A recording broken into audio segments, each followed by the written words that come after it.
part 3 of section 1.2. You know what? I will finish this in video form. I was just running out of time on that last video. So G and H, just to clarify, this would be moved left 2 units, down 3 units, and not really like not made skinnier or made wider. It's just going to stay that same scale factor that you see here. So I'm trying to replicate the scene right here. But you really could just say, all right, move that left 2, down 1, 2, 3, and then flip it completely. Yeah. Left 2, down 3, flipped upside down. So maybe we could even sort of say f of x minus h plus k is kind of like your not your default, it's almost like your prototype. Like that's how a function works. Horizontal shift inside with x, vertical shift outside with not with k, but just sort of just outside of the parentheses. This one would be shifted right 1, 2 units and then up 3. So, bam. Not reflected and not made skinnier or wider. Go to number 25 now. I'm just going to get some graph paper.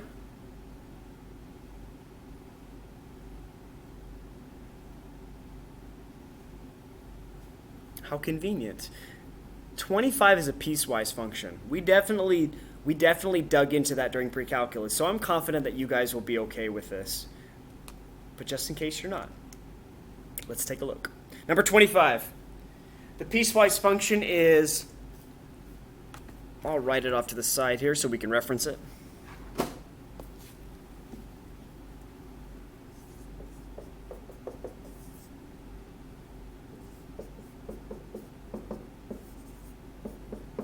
First part is x plus 2. Second part is x cubed. Third part is negative x plus 3. They're giving us tricky stuff. Less than or equal to negative 1 is the x plus 2 part. They give us an absolute value inequality for this other one. And then they throw us greater than or equal to 1 on the third part. So the first one's pretty straightforward.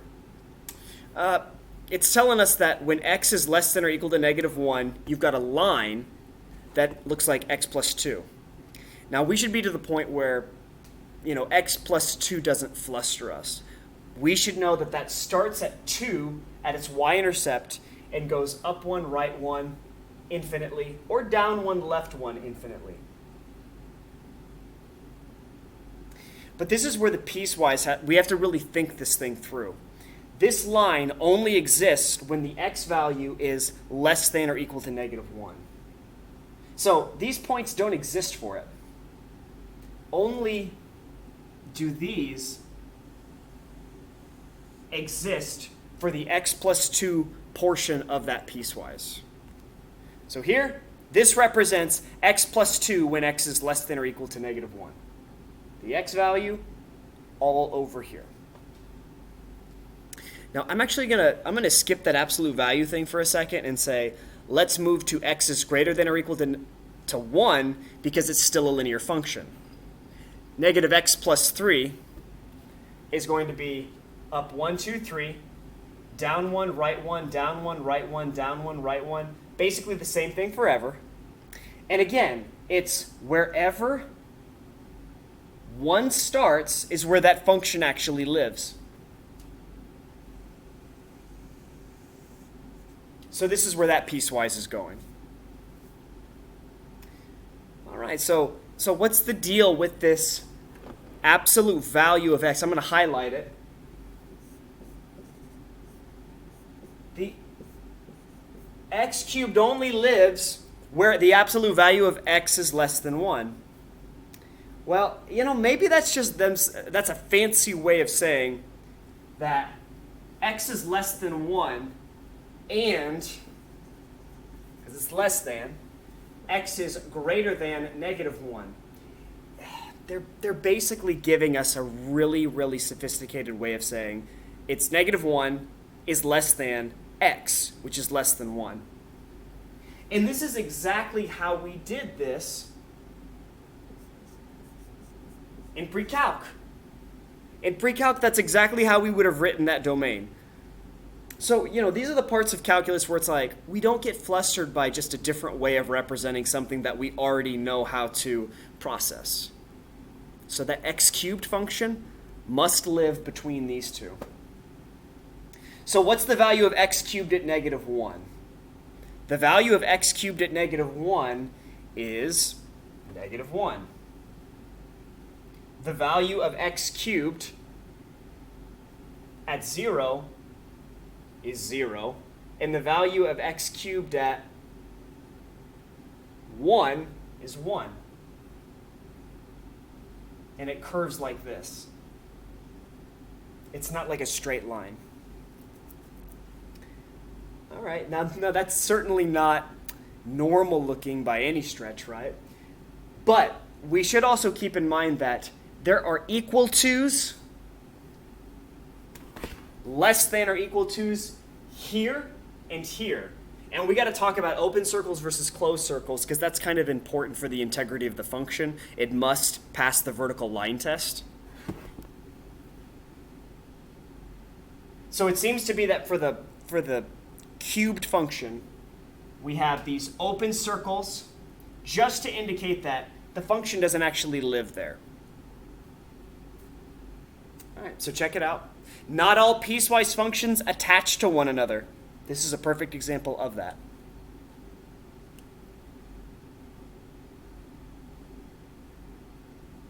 All right, last one I wanted to do is number 27.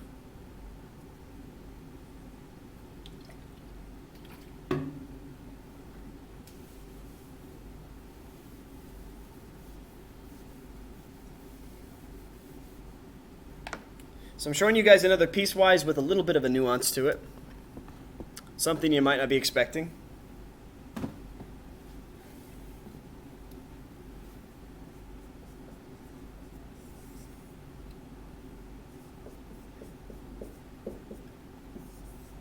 Oh, that was the worst curly brace I've ever made. Okay. There we go. Sorry about that anger outburst. My goodness. I need a break. We're almost there.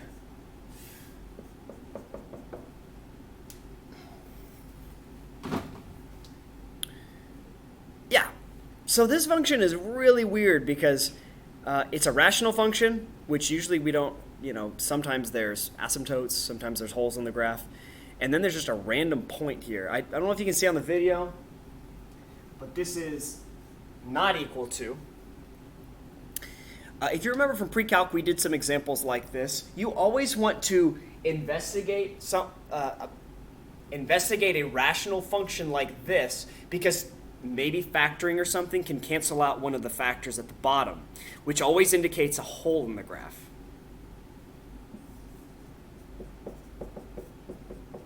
In this case, you got a difference of squares factoring for the top.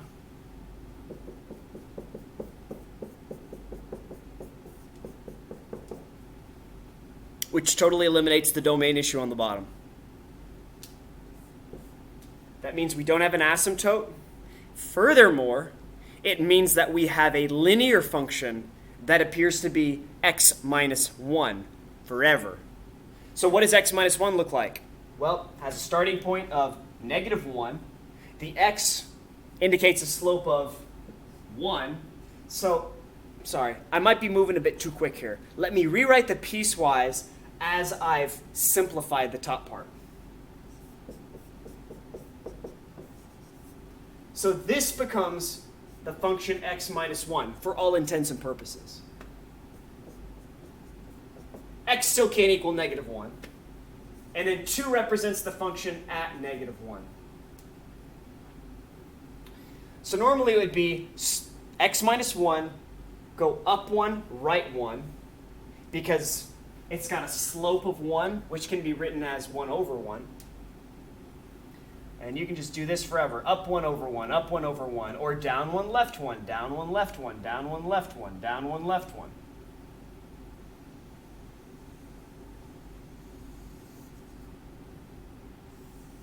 Not my best line drawing.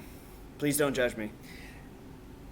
Now, if it can't equal 1, if it can't equal negative 1, here's x equals negative 1. That point right here is a hole in the graph. And instead of the graph being filled in right here, 2. 2 is the place where it lies. So negative 1, comma 2 is where that function lives at x equals negative 1. All right. I hope this was a helpful video and it gets you moving as far as you can on this assignment. So please ask any questions if you got them, and thanks for watching.